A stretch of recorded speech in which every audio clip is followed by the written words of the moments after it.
Welcome, everybody, to the Swolecast here on RotoGrinders.com. My name is David Kitchen, joined by Peter Overzet and Davis Mattek.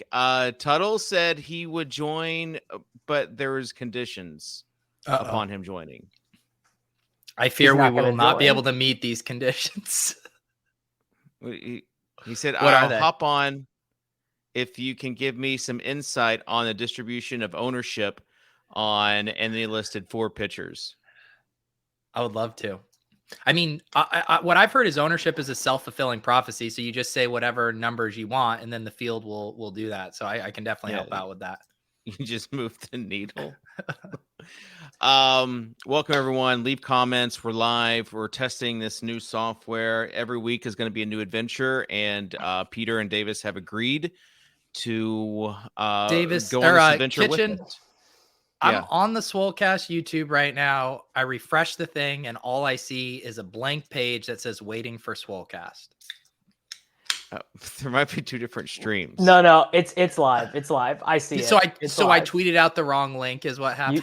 Yes. Yeah. I tweeted out. Way to go. I tweeted out the right one though. I know. Thank you, David. Hey, Peter, can you just retweet Davis? Yes, I'll retweet Davis. This is the whole thesis of the show. For those that are, wanting some deep dive analysis, we're gonna get to it. But this is in beta, Peter. I would think by now you would have learned to live with the beta. I think the message I sent in Slack, would indicate that Davis was wondering where the link was 12 minutes before we went live. And I said, trust the process. I know that this is all part of the process. Admittedly, I went on a little bit of a walk before, because I knew there was not going to be any time to do it afterwards. I do have a hard out. Far too busy. He's far too busy at the end of the hour. Far too hard busy. out at the end of the hour. A few other meetings next Kitchen. week. Kitchen, yes. What is your heart out? Because I think I know what your heart out is. Is there a Mooncat stream at 3 p.m. Eastern on the Lucky Trader channel? No, unlike you, bro. Unlike you last week, with the Moonbirds spaces, I actually have a meeting, an internal meeting next week. Also, Swolecast up in the air, because I will be in New York City. So anyways, as far as today, there is no agenda. You create your own agenda. A different Swolecast, you might say. So let's just talk about you, Davis. I want to know, you posted a graphic of yourself saying it's good to be back in best ball season with was it a heart rate? Is that the Apple workout? So it was a screenshot live for my workout this morning that I did while drafting in Best Ball Mania 3. Okay, so an hour and a half, is that what it was? Hour and a half. Looks like on what though? I want to know how this works. On 6. So that's 60 stairs per minute. So do you go to you're going to a local gym now? Yep. Cup of coffee in the morning, go to the gym, put on the old trainers, Stairmaster, Best Ball Mania 3. It's like I've been waiting for it. I've been doing weight training and stuff, but now I'm back to my roots of completely ignoring that and just doing cardiovascular workouts. How's the hernia? It's good. You want to know, I actually thought of you this week though, because I've had a reoccurrence of my lateral epicondyle, the golf elbow. So I can't lift any weights for at least 2 or 3 weeks. So but of course that reminded me of my glory Fantasy Insiders days back when that happened to me originally. Yeah, so this is a reoccurring injury then. Well, really, it's just because I have poor form and don't take any rest days because I'm. Do you try to impress people at the gym? No. I just I don't create healthy boundaries for myself. I just get really obsessive when I do anything, whether it be drafting fantasy football teams, whether it be golfing, exercise. I am incapable of doing things like a normal person. It's all or nothing. Peter, did you see Davis's graph? Like, I want to know how it compares to your graphs. I actually was kind of judging the calories burned for $1.22. I think I'm normally over crest the 1,000 mark because you definitely do higher than you probably do like 8 or 9 when you do I do 10 is normally the no way am I doing that for here's an hour. my thing though. Why were you on for so long? Because I had some of the super flex drafts when I did them on the Stairmaster would go that long. But now I did 2 drafts. Oh, you did 2. Okay. I was gonna say, so they're clocking in at about 40 minutes right now? 45 minutes. Yeah, I did 2. Honestly, the first one, I kind of like these early drafts. Like, I'm not in a rhythm yet. I don't know. You don't have your pocket picks. There are guys who are like Sky Moore, like doesn't have an ADP in the app, but he goes in like the 10th. So like, I just am still kind of figuring it out. And the first team I did was bad. Like I had to like backdoor a New England Patriots stack. So I did not post that one. It's been interesting. I did one of the live drafts yesterday morning, and then I've hopped in a couple of slow, and it does seem like there's this spillover from the Superflex brain where the elite quarterbacks are going much earlier than they would have. Well, the ADP, BBM. I think this is actually intelligent the way they do it, but it's like the site just has a universal ADP. There's not a, like a BBM ADP or whatever. So even like, and this will even out, I think probably after like a week of people are doing these BBM drafts, but like Derek Carr is like a 10th round pick right now. And 3 weeks from now, he'll be back where Derek Carr is supposed to go. So I think like, as long as you can mitigate that, there's a little bit of profit to be made in these drafts right now. But also like the drafts on Underdog right now are just like nothing but total degen sickos. Like the soft action is not being found in the Underdog lobby right now. Yeah. I mean, I'm just looking. Saw Nick, I think, post that on yesterday surpassed their biggest day Hayden last posted year. that. Yeah, it was yesterday was the most drafts they'd ever had off in any day in any best. And previously was August of last year. When everyone is drafting and trying to fill the draft. So just like you said, a bunch of sickos, and I wonder if that's going to spill over into other platforms as well, where people are just going to use Underdog ADP as their default rankings for some of these other sites.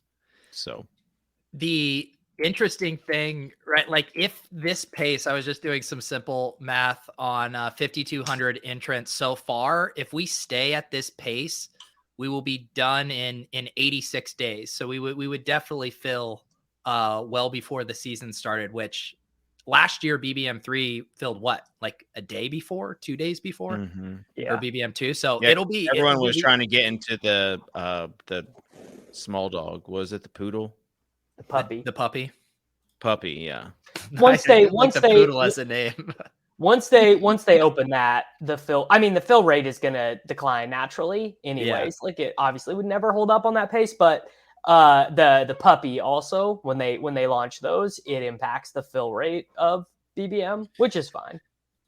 I'm so torn because I want to blast off right now, but I also really want the schedule to come out before. Yeah, it's hard drafting right now a little bit. Yeah, and when's a little bit of luck involved this week, Friday, I think. Friday. All right, here's my question, Davis. Can we get, as we're in beta, as we're just thinking of things on the fly, can we get a Swolecast of you on the Stairmaster? No. Why? I was just gonna say I would love to be part of this. Can we do an all Stairmaster draft? You want me to talk to you while I'm out of breath, like trying to do picks on the Stairmaster? Yeah, I feel like you're getting it now. I also go to like a crowded commercial gym. Like I'm not really trying to do that. Interesting. I'll give it a shot. It would be okay. Yeah, I mean, I knew you would. Also, I go to the gym. and I go to obviously the I gym. would at Planet Fitness. But it's like, Come on, let's I all wanted to see if agree to Davis- do a Stairmaster stream. I also go to the gym at 6 o'clock in the morning. Like you're gonna throw my Davis, whole well, maybe sway just out. adjust your schedule, bro, for the sake No, of the dude. content. No, dude. Don't you read Holka's threads? I have a very consistent schedule that I stick to every single day. I do the Davis, same thing every day. The point is the great thing about a Stairmaster draft is you get to do a draft and cardio at the same time. Imagine now Better Collective paying you to burn exercise cows. in draft all within an hour. It's the most efficient hour of your life. That's true. I'll think about it. Oh, jeez. Dave, this is We could get JJ on the Peloton. I guarantee you, JJ would do it on the Peloton. I intend the most amount of disrespect possible via this statement, but you can barely get a stream live from your computer. How are we? Yeah, thinking obviously, you're gonna yeah. If I'm going to be from your phone, Let me do it from StreamYard for that show. I'll take care of it for that. Well, we'll have the old way of the producers setting up the show and hosting it from the office. Okay. So Davis, it sounds like you're coming around though. Like if we can solve these technical hurdles, you're down for it. I'll think about it. I really don't want to do it. Like I don't want to be the jackass having a conversation on the Stairmaster at my gym. That is the point. That is the whole point. Are we doing a draft during this? Like, are we going to be doing a draft, like live Stairmaster draft on the Swolecast? Draft plus Swolecast plus Stairmaster, or you could do bike to start out. Like we could start slow if you don't want to, embarrass yourself. It's not a problem for Peter or myself. I got to be honest. Like I'm feeling pretty good at my cardiovascular shape is poor relative to like the average 29-year-old guy because I used to smoke, but it's better than yours. Okay. So but that's not the point though. It's like if you're wanting to like compare, if you're wanting to like do like a competition, that's like a different angle, right? Like how many stairs can we do during the draft? I'm just waiting for Rudman to give me my royalties for starting this whole thing. Because Rudman loves this. No, he's all on board for the Stairmaster. So draft. it's funny, you won't Davis, get the royalties if you don't do it on the show. Like you can't commit. Hang on, I want to call Davis out though. Davis saying he wants royalties for something, although yesterday there was a bit of drama. First of all, I beat him to a tweet, which was a callback to a Kyle Dvorak tweet. It was a very funny. He mentioned on draft night, Andy Isabella died, so Rondell could die. Very funny tweet. DeAndre Hopkins news breaks yesterday that he's going to be suspended. So I fire off a DeAndre Hopkins died, so Rondell could die tweet. And I tag Kyle Dvorak in the tweet, a little homage, a hat tip to the creator of this. 4 minutes later, Davis, waddles over to his computer, fires off the same tweet and doesn't tag or credit Kyle Dvorak. I let Kyle know that Davis did him dirty. And Davis had a comment along the lines of, you're allowed to do a subtle homage and the real ones know who did it. But so it's just interesting though, in the Stairmaster case, you want credit for it, but when you're stealing tweets, you're not as concerned about it. Correct. I just want whatever in any given situation X, I'm trying to solve for Y, and Y is what is going to benefit me the most. Like that's always the equation of my life, Peter. My most famous tweet ever was the Antonio Brown tweet a couple years ago when he was in. Yeah, when you just stole a TikTok. Yeah, we all remember. It wasn't a TikTok. I don't even think TikTok was around then. Sure. But anyways, I did take a video and then I said Antonio Brown this year during preseason, and like it got a ton of tweets, retweets. I mean, like 25,000, something to that effect. Well, Ian Harditz tries to tweet out the same thing a couple hours later, and I was getting tagged saying, "Hey, easy." And then Ian apologized. And, man, Ian is good at the viral tweets. Like I'll see his tweets and I'm like, that's funny, that's good. But like the people who follow Ian just love his bits because his tweets do numbers. It's very impressive to me. Yeah, I mean, goals for you, Davis. I would feel like. Well, Ian's very good. He just tweets about football. He tweets about what his audience wants. Imagine the you're- audience Ian could have if he argued with no coiners about Bitcoin. Yeah, I had to put incessantly. $1 in the Frisco Josh jar today. He got me. It's should be a embarrassing. Satoshi you put in there. Yeah, I had to put a sat in the Lightning wallet today. My Hermsmeyer Lightning wallet. You know, What you described, Davis, your formula for how you process whether to give credit or not, you could pivot to like a Rex Chapman style Twitter account where you just repost videos without credit from anyone else that have, very, viral friendly content. So Davis did do this at one point in time with Reddit threads. He would take like popular Reddit threads and then try to tweet them. That's not even true. What David is recalling was what used to be. I remember. What you are recalling is one of my most popular tweets of all time, which was I want to say it was like a Titans Bengals game where wasn't it like the too soon. Too soon. I think it was like the score was 13-13 with 13 minutes left and 13 seconds on 3rd down and 13 or something, and it was like, oh no, it was a Chargers game. Bengals Chargers, and that was for a long time one of my most popular tweets, but it was from a Reddit thread. You're right. Yeah, and you did not give credit to that Reddit thread. No. Okay, and then if I may, Davis, one last story, because we're unearthing some things during Davis's early days with Fantasy Insiders. He was writing a baseball article. And God, rest in peace, man. I can't believe that was my life. He ripped off Matthew Berry. It was an homage. So the mental gymnastics you're doing on this episode, Davis. Welcome. So welcome Matthew Berry used to say on, back when they used to do with Nate, and they used to do like the baseball podcast as well. That I'll give you. Evan Gaddis crushed it like a grape. I was going to give you internet points if you could remember the player. That's very impressive to me. Well, I remember because like I had this, people tweeting me, oh, you got this guy who's ripping off TMR. And again, you were like 21, 22 at the time. And it was just a learning. It was just a learning point. Whatever happened to Evan Gaddis? I'm glad to see we've come so far from those early days. Where now ripping off someone is now just merely an homage to them. Okay, let's go ahead, Davis. No, you're right. When I do it, it's an homage. Okay, I want to just, and if you have any topics in the chat, feel free to bring them up. But remember, I have a heart out. I want to talk about the state of dynasty football that I am in right now. The state of dynasty football that I am in.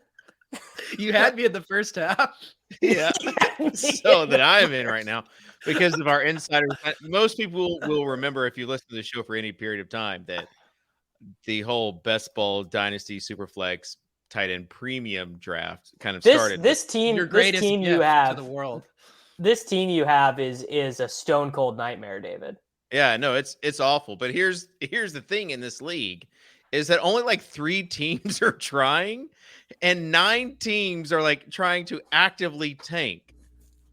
Yeah, And I want there to be some sort of balance there, because if I'm tanking, I don't want to have to compete with all these other tanking teams. There's nothing you can do when you play with min-maxers. Like if you played in a dynasty league with just normal bros on the FFPC, you'd have a good distribution. But when you play with douchebag DFS guys who are playing dynasty, they understand the trade-offs in a much more clear way. So you don't have any of these middling teams. And it does, to be honest with you, it does create a much less fun experience, because I'm in a bunch of leagues with DFS min-maxers, and they're all like that, where it's either you're trying to win or you're trying to tank.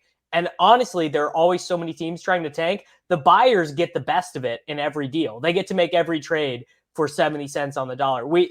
Peter and I are in a league where Michael Leone just traded away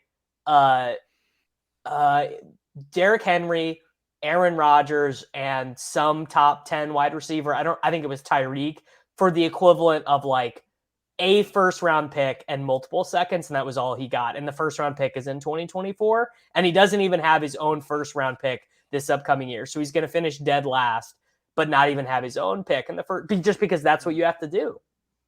He's actively tanking in our league as well. So, I mean, well, he put himself in that spot. And this was a league where he traded 2 firsts and 2 seconds for David Johnson. He didn't know what he was doing. Well, I mean, this was all learning lessons for us, Davis, because you also traded Travis Kelce. But I got a first round pick without understanding the market, though. You waited till after the draft to decide to tank. But that trade did end up being fine for me. Thoughts, Peter? How do we fix this? How do we fix this state of dynasty that I'm in? You're in? How do we fix? I think how do we help David's team? More walks, more meditation. David, I'll give you a 3rd round pick for James Conner. No, we're not going to do live dynasty stuff on this show. Say succinctly, what are you trying to fix? What do you think? I want more balance. I want more teams going for it. I feel like he doesn't want the min-maxers. Yeah. Like, I don't know if it's opening it up to, because like in the Insiders League, it's like 4 of the 12 make the playoffs. So maybe it's introducing a little bit of, how we say, variance, and saying 6. Well, it's hard to have 6 teams make the playoffs in basketball. In managed leagues, 6 teams making the playoffs is for dynasty, and that does create more variance. Like the 6 seed team, if they get hot for 3 weeks, can win. But it in best ball also reduces the variance a little bit in terms of like a bad team, making the right start sits for 3 weeks or whatever. I mean, there's stuff. It sounds like what you're kind of asking for is even some almost like anti-tanking measures or incentivizing more people going for it. Incentivizing more people to win. Yes. Yeah. I don't care if you tank. Like, I understand that tanking is a valid. You could flatten the payouts where 3rd and 4th and 2nd are making more of the prize pool. Or like a mandatory dispersal for like the bottom. I don't know. Like, it's one of my keeper leagues has this thing I like where, in addition to the buy-in, there's a tax for every loss that you have. And so at the end of the year, we all settle up. And so it kind of keeps people fighting at the end because they're like, I don't want to pay this extra $50 because I had a random loss. So like, I think you could do some stuff like that. I feel like negative incentives are probably going to be a little better. That's a good idea. I like that a lot. Or like every for the best ball leagues, it would be like for every 50 points you are under league average you owe or something like that. The issue is that you have to collect up front because like you already have an issue. But we all know. Of course, but like this is not just. I guess this is not just the state of dynasty that I'm in, but everybody. Now it's macro. Right. I mean, we do the thing in these leagues where you have to pay for every year you've traded a 1st round pick. So if you decide to trade your 2024 1st round pick, you have to pay up for that year. The other thing we do in that league is we have a lottery element for that. So you're not guaranteed the number 1 pick if you have the worst record. I like that. Yeah. NBA style, make it not quite as cut and dry for tanking. Just kind of. How many dynasty leagues are you in, Davis? Well, less than. I think I'm in 9. Ooh. I cut out 2 FFPC leagues and 2 MFL leagues this offseason, though. I was like, I just can't do this.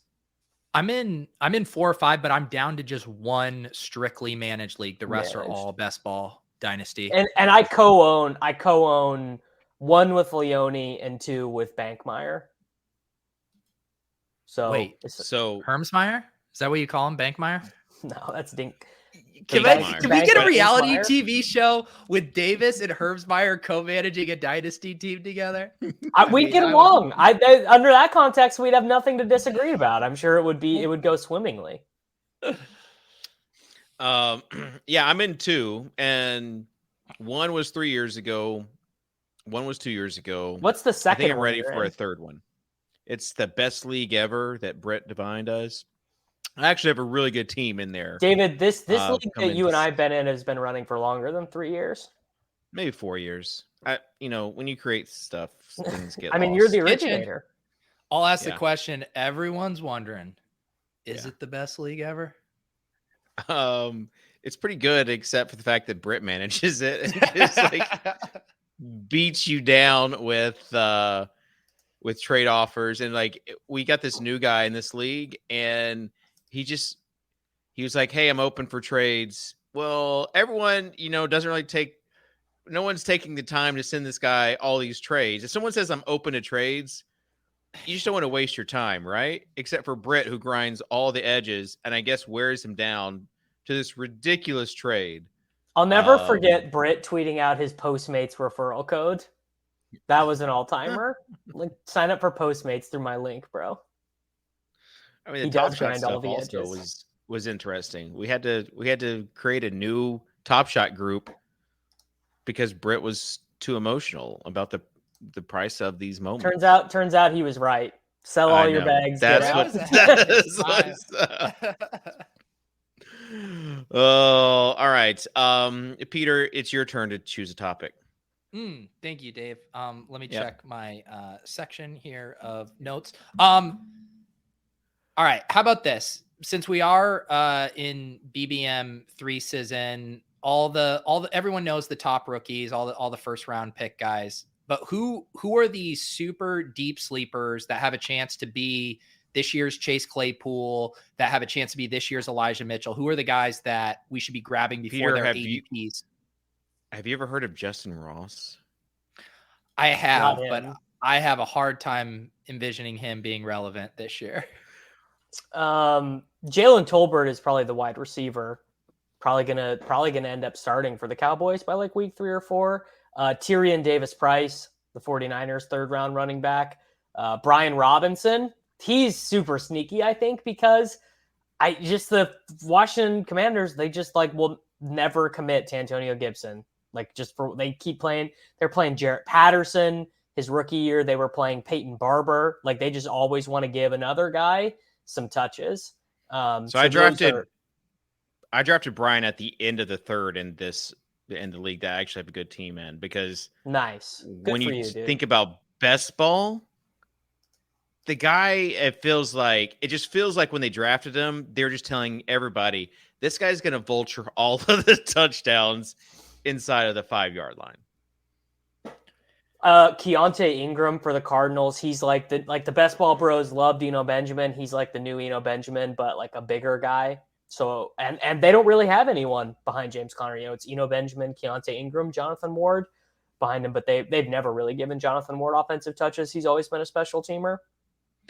And I mean, the guys that are going to probably get steamed up and be too expensive just because they're going to project well from a volume perspective is probably Algier and Damian Pierce.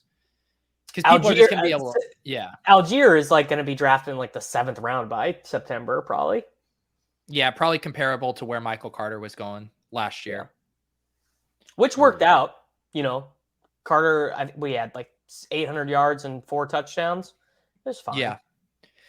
I mean, I'm kind of interested in who are the guys that, even though they might not have the immediate path to carries like Pierce and Algier, but have, bell cow upside in a contingent sense. I mean, like Rachaad White.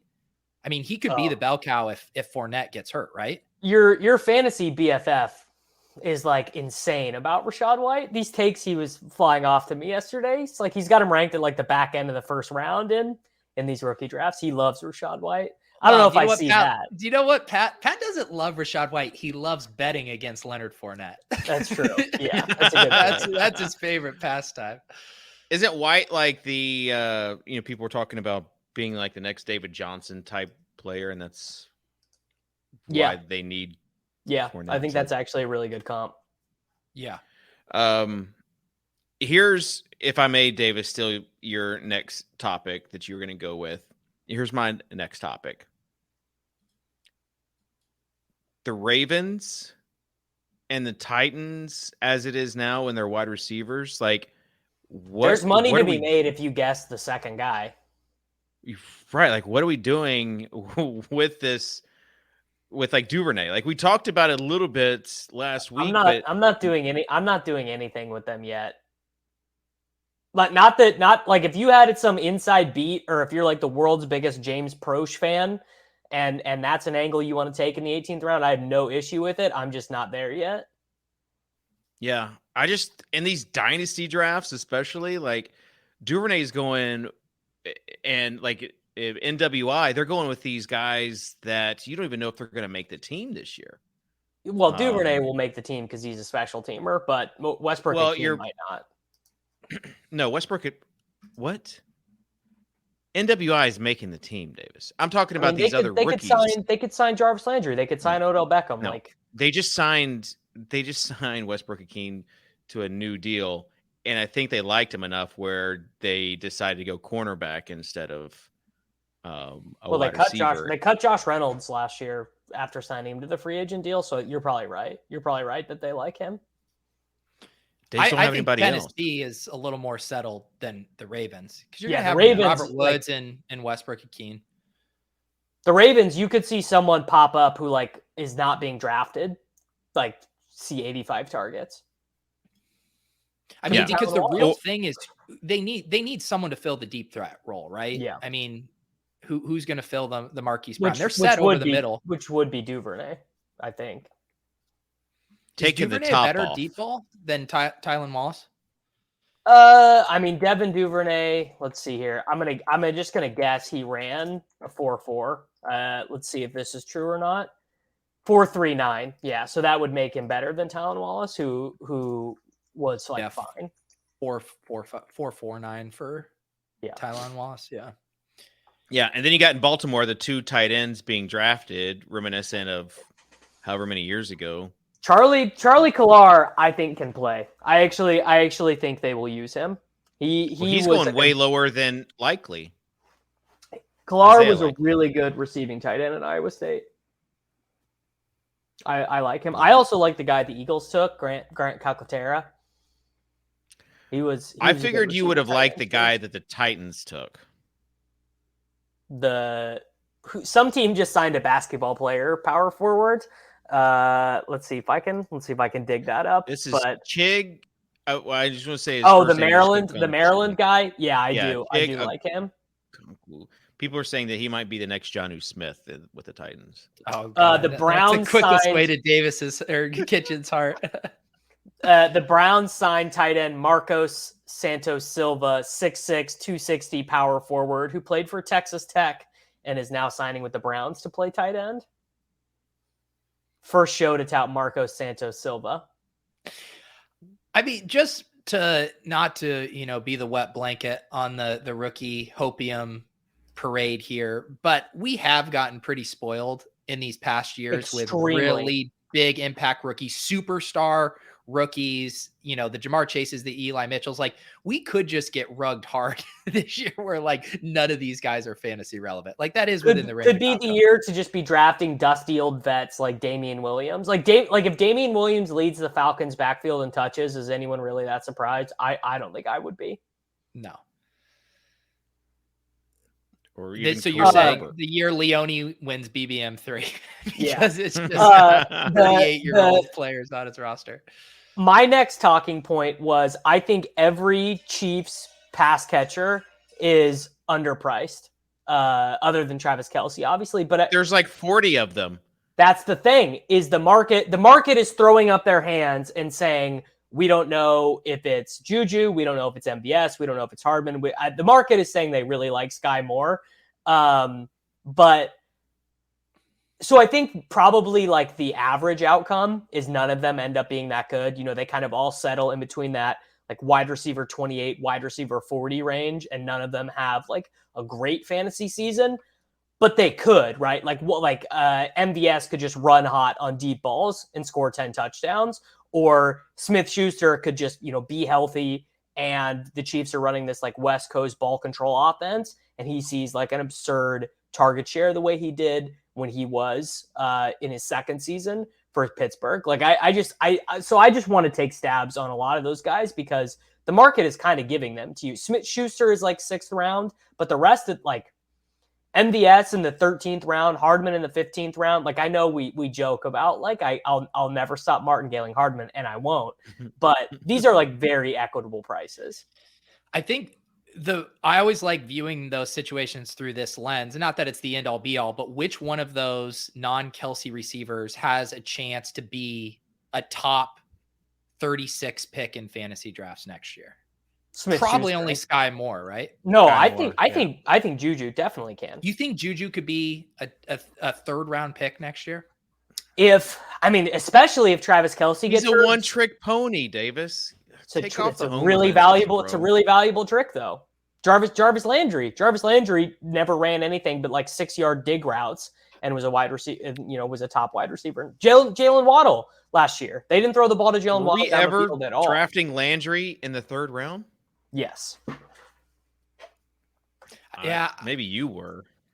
To me, the real interesting thing is how steamed up does Sky Moore get? And I realize the call might be coming from inside the house to where there isn't as much meat on the bone for that potential, first day, like 3rd day of rookie OTAs, Andy Reid comes out and is like, Sky, he's doing everything we ask of him. He's phenomenal. And then, Kelsey says, Kelsey will come out and do like his cute little thing of like, we don't miss Tyreek at all or something to that effect. And then, Mahomes will come out in his squeaky frog voice and be like, hey, we love Sky. Like, you can just see it all. See it all happening. That's your squeaky frog voice?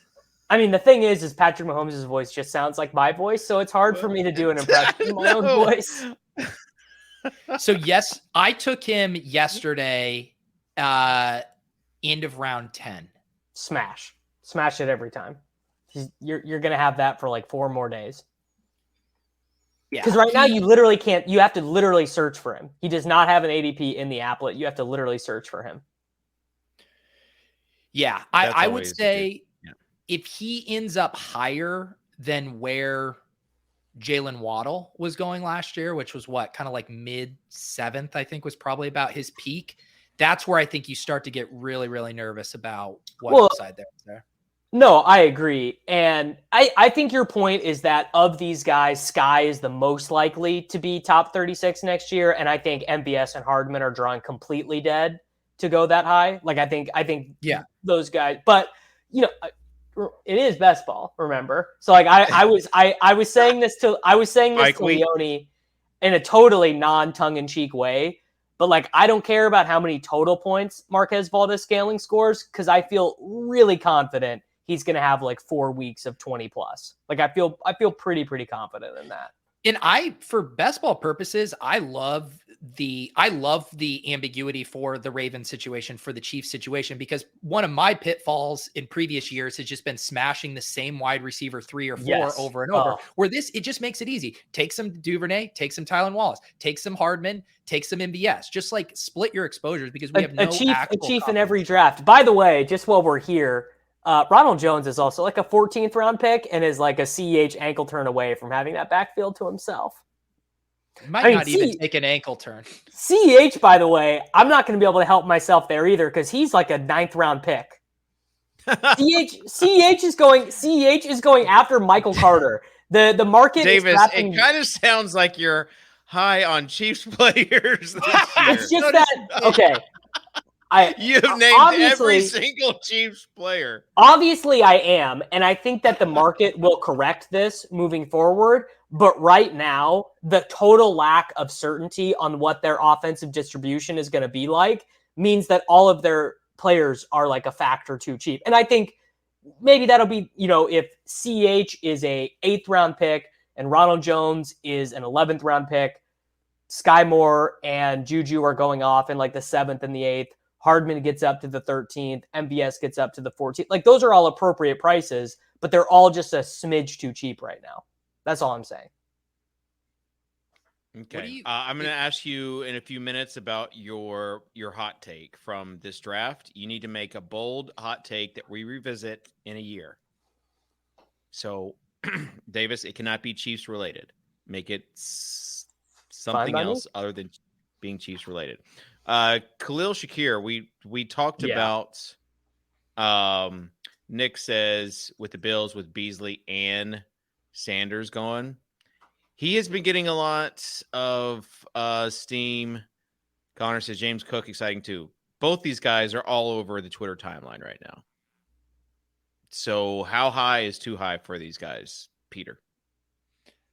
I'm way more excited about James Cook for fantasy this year than I am about Shakir. That he just seems like his path to being relevant is much harder. Whereas James Cook could come in right away, be the pass catching back, and he might just be better than even Devin Singletary and have pass to 3 down upside. And similar to Davis's thesis with the Chiefs, like you just want to be taking the young players in these ambiguous, high powered offenses. Like if he finished the season as a top 10 running back the last 5 weeks of 2022, that wouldn't shock anyone. I don't think like that offense can support running back production like that. So yeah, I'm way more interested in Cook. I think it'll take Shakir a long road to have a valuable role in that offense. All right, I got a question for you, Pete. Gabriel Davis's rookie season, he had 35 receptions, 600 yards, and 7 touchdowns. Are you taking the under on all those numbers for Khalil Shakir? Yes, I would hammer them. Okay, yeah, I think you're right. Which, by the way, Gabriel Davis, I'm gonna pound that button because wide receiver gets really dead where he's going, and I like him way more than Hunter Renfrow and Darnell Mooney, who he goes right next to. There's a wide receiver dead zone? Yes. You like him more than Mooney? Yes. Explain. They're hanging. Like, why don't you like Mooney this year? I am the Godfather gif with Justin Fields. Look how they massacred my boy. Like they just want him to fail. They have set this up to be the most boring, painful team to watch, and I just think it's gonna be tough. Okay. Peter? Because just talking through the Shakir stuff too. I mean, his best case scenario to me feels like a Josh Palmer type season from last year with the Chargers, right? Where you get on the field some, catch a few TDs, but just are not the caliber of player where you're commanding a huge market share as a rookie. And Josh Palmer had what? I'm looking at 353 yards, 4 TDs. Like that to me more seems like the Shakir line. And in general, I think you should probably just be taking the unders on any of these receivers who don't have first or second round draft capital. Well, I want it on the record. I'm bullish on Tolbert because if he can play, he has no roadblocks. Well, Tolbert again seems to me like he could have the type of Palmer season with maybe a little bit more upside, just because if Gallup is slow out the gate, maybe he has a bigger role where he doesn't have to just come on late. Like he could just be on the field from day one. He could if Tolbert comes into camp and plays well, I would assume he's immediately ahead of James Washington too, because James Washington got signed for I think $3.5 million 1-year deal, like not even like in the DJ Shark territory. So I think that's solid. Davis, just to recap the episode so far, Davis is high on Chiefs and Cowboys players. No one could have predicted this. We're all looking for the guy who did this. I want some takes on Malik Willis, because honestly, I did not like this pick. No, Titans are super sharp. This was really good by them. I think the Titans had a great draft. Well, they gave up AJ Brown.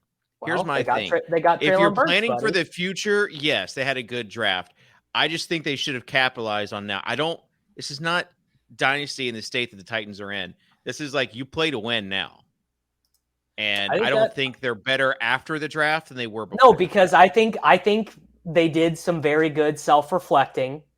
And I think they looked at it and they said, we cannot be trying to beat the Bills and the Chargers and the Chiefs at their own game. We need to get ourselves in a good cap situation. We have good culture. Mike Vrabel, good head coach, clearly has a good relationship with his players, not a situation where everyone's trying to save their jobs. Let's see what happens this year. Let's get Malik Willis in the building. Let's get Treylon Burks in the building. And let's just see what happens. But let's not go all in on trying to be the 1 seed in the last year because this is the last year that the Bills and the Chargers are not paying the mega money to their quarterbacks. Wait, doesn't this all come full circle to the dynasty problem, right? The DFS min-maxers, you either go all in or you full-blown tank, and the Titans are middling it right now, right? That's what I'm saying. It's like I was about to say is that they're going for that 6 seed and trying to get it hot at the right time. I would just rather them improve what they have. Like they had. What did you make of Ryan Tannehill's press conference today, Dave? What did he say? Honestly, I thought it was. I've been working. Someone in the chat you were said on a walk. Stop. Yes. But someone in the chat said that he said he had to go to counseling after the Bengals loss. I thought it was a really good. I thought it was a really good interview. He was really honest about how, how brutal that loss was, but also threw some shade at the Titans a little bit. He said they didn't tell him they were going to take Malik Willis, and they didn't tell him they were going to trade A.J. Brown. Said he found out about both things on Twitter. But here's the thing also from the opposite side is that Buddy didn't show up for off-season workouts. The Titans at some point. That's your star quarterback, Dave. He can do no wrong. Star? I know. Stars. But that was the worst game of his career. Even an average game, they would have beat the Bengals that game. And he's got to live with that for the rest of his life. That's going to haunt him. John Robinson. We're not really trying to be mean to Ryan Tannehill on the show. We're kind of trying to build him up as opposed to. But literally costs you nothing to say nice things about Ryan. That's Tannehill. what I'm saying is that people that said we got to replace him. It was one bad game. Now here's where it concerns me a little bit is that one bad game and obviously it did a number on him where he had to go to counseling. Hopefully he's in a better spot, but that bad game turns into just big time slump. Who was that's why they took Malik Willis, bud. Right. And I think he's going to be the starting quarterback in 2 years. But who was the Magic player? I can't believe I'm 3-point shooter. Brian, you're way too young to remember. Yeah, this. We don't remember. We don't Brian remember Styles or something. We don't remember the ABA. No, that was a coach. Brian Scott.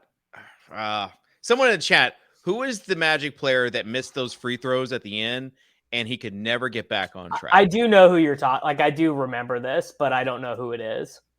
This guy was, he was like an all-star. He was a 3-point shooter, and then all he had to do was make Nick Anderson. That's who it was. So, thank you, Paul. There you go. After that game, he was toast. It was just there is that mental aspect.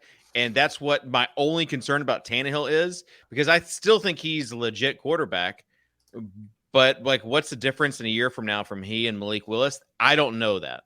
What do you think about the idea of him saying it's not his job to mentor Malik Willis? Well, didn't Brett Favre say the same thing about Aaron Rodgers? And look how that relationship turned out. 20 years of beautiful friendship between those two guys. Yeah, he didn't reach out. It was concerning to me more than that they drafted Treylon Burks and he did not reach out to Treylon right away. That's going to be your star your star wide receiver.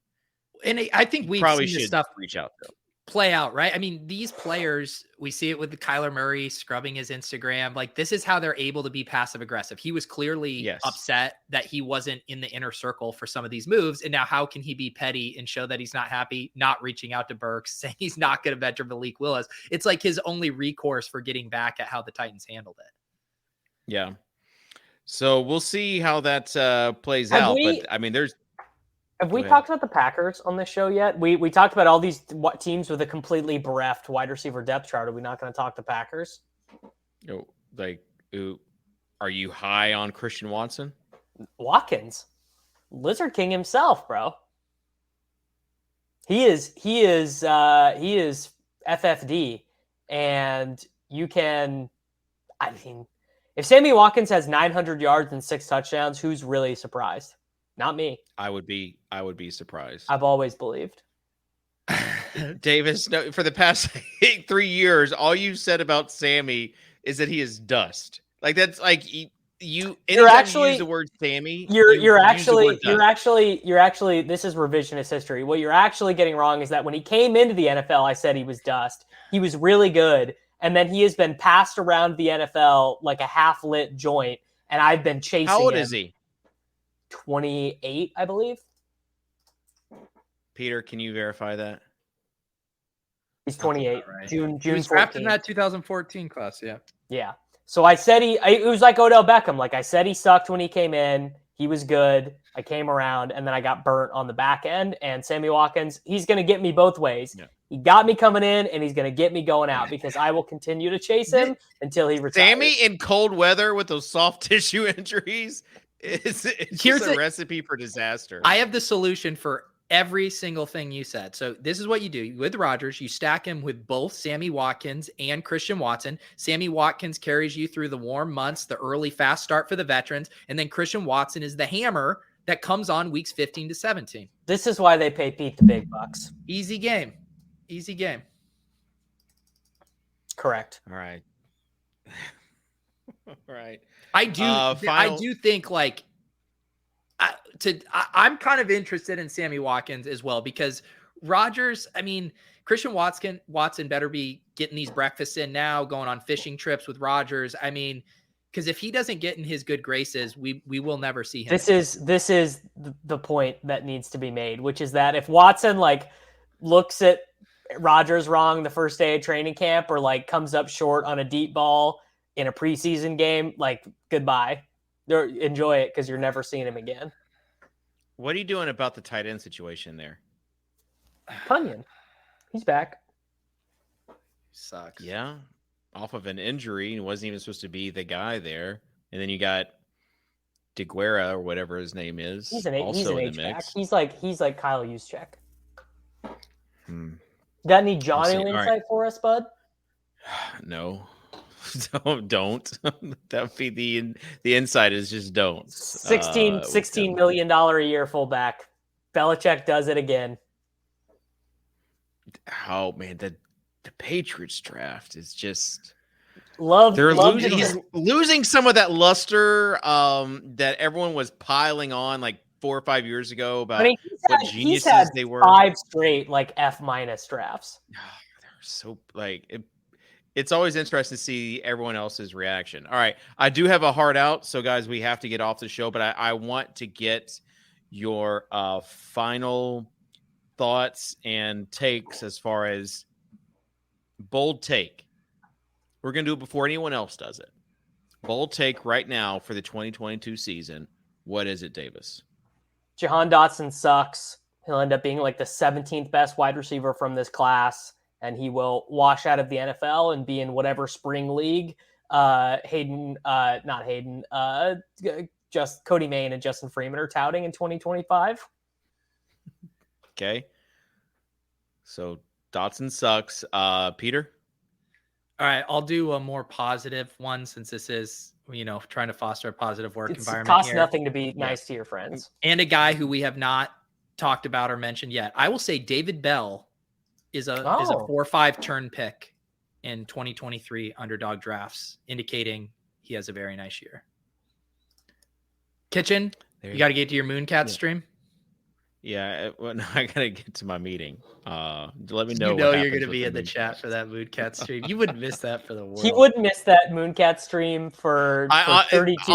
Honestly, I have no clue what even Mooncat stream is. That's how disconnected I am. No with NFTs way. right now. Logan even tagged promise. you in the tweet on Twitter. Yeah, and then it said like could not see. It said like could not see tweet. Like the original tweet was deleted or something. Something's happening weird with Twitter because that's been happening in a ton of threads. I was like, did the Lucky Trader block me? Because I saw that too, but it's just Twitter bugging out. All right. Thanks everyone for being with us. I'm not sure about next week, but that's life. No, Every we'll day be is a doing a show promise. next week because we do a show Live every week life here on the channel. to your best ability. All right, we'll see you later. Peace.